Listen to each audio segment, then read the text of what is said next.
بكم في موقع وقناة كيداهم. نقدم لكم اليوم موضوع عن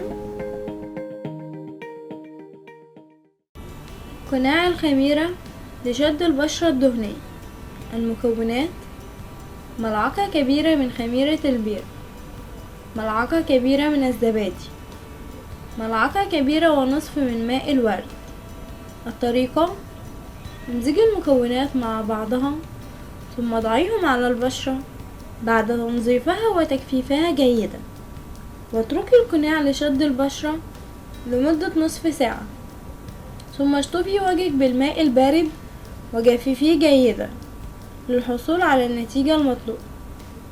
لو الفيديو عجبك ممكن تسجلي اعجاب من هنا، وممكن تتابعي معانا كل الجديد وبشكل يومي من خلال الاشتراك في القناة بالضغط على زر اشتراك أو سبسكرايب الموجود هنا.